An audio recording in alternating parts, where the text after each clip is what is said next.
You know, some people are singers and some people are stars, but then there are those voices that just define an era. Today we're going to talk about one of those voices, the one and only, the incredible Ella Fitzgerald. And think about those titles. First Lady of Song, Queen of Jazz. I mean, these weren't just cute nicknames. They were basically statements of fact. For decades, Ella was it. She was the queen. And it didn't matter if you were a hardcore jazz fan or just someone who loved good music. Everyone knew she was vocal royalty. But here's the thing that's going to blow your mind. Her story, how this shy girl from New York became the queen, it all starts with a completely different dream. Seriously, that voice that sold over 40 million albums, we almost never heard it. Because singing wasn't the plan, not even close. All right, so to really get who she was, we gotta rewind, way back to the beginning. Her childhood was tough, and her big dream, it had absolutely nothing to do with a microphone. So picture this. She's growing up in Yonkers, New York, and all she wants to be is a dancer. That was everything to her. But then, tragedy hits. Her mother passes away, and her whole world just falls apart. We're talking real poverty, even time spent in a reform school. A music career? It wasn't just some far-off dream. It literally wasn't a thought in her head. And then, one night, one single decision. That's all it took to change everything. And I'm not just talking about her life. I mean, it changed the course of music history, forever. Okay, so let's set the scene. It's 1934, Harlem. You've got a 17-year-old Ella Fitzgerald, probably shaking in her boots, waiting backstage at the legendary Apollo Theater. And it's amateur night, which, that crowd was notoriously tough. They would boo you off stage in a heartbeat. Her plan? To dance. She signed up as a dancer, had her whole routine ready to go. This was it, her one big shot. Her voice was this hidden talent. Her feet were supposed to be her future. But right before it was her turn, she watched this amazing dance duo, and she just froze, totally intimidated. At the absolute last second, she panics, throws the whole plan right out the window. So what do you think she did? She sang. That's it. She just sang. She picked a couple of songs she knew, and that voice came out, and just wow.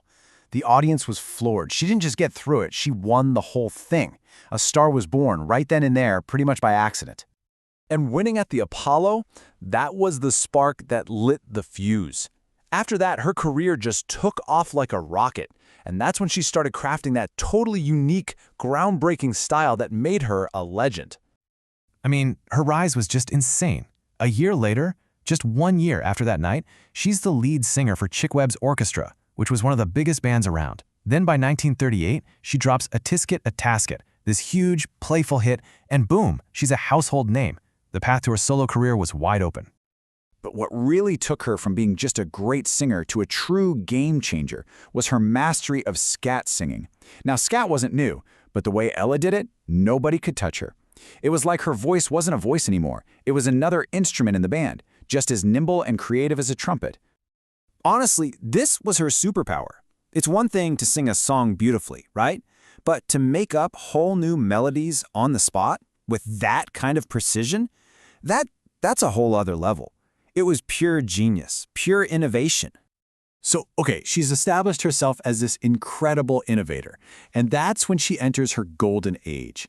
This is the period where she's not just topping the charts. She's creating this body of work that honestly becomes a pillar of American music. During the 50s and 60s, she took on this massive project, the Great American Songbook series. She recorded these incredible albums dedicated to the greatest American composers. And you have to understand, this wasn't just a bunch of cover albums. This was an act of cultural preservation.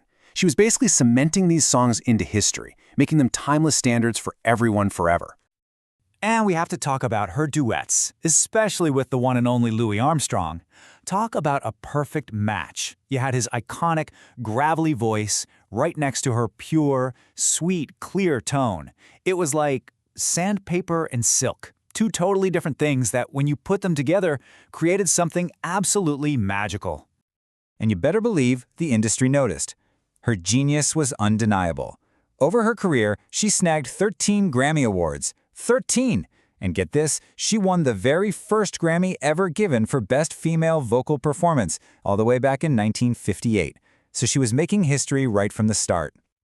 And all that critical praise, It wasn't just critics in a room nodding along. It translated into massive, massive success with the public. We're talking more than 40 million albums sold.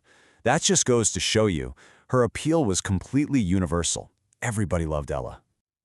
But really, her legacy is so much bigger than album sales or Grammy statues. It's about the mark she left, this permanent, incredible mark on music and on American culture as a whole. And you can see just how important she was by looking at the honors she received later in life. We're not just talking music awards anymore. We're talking the National Medal of Arts, the Presidential Medal of Freedom. These are the country's highest honors, recognizing her as an American treasure. And this is so important. Her success mattered so much more than just the music. Think about the time she was living in, an era of deep segregation. Her talent, her grace, it was so undeniable that it literally forced doors open. She paved the way for so many African-American artists who came after her. She took jazz, an art form born from the Black American experience, and she brought it to the entire world. So that leaves us with this one last question to chew on. Just think about it. What if she hadn't made that split-second decision to sing at the Apollo? What happens to music? Take away her voice, her innovation, all the singers she inspired. What does the world sound like? It's almost impossible to picture, isn't it?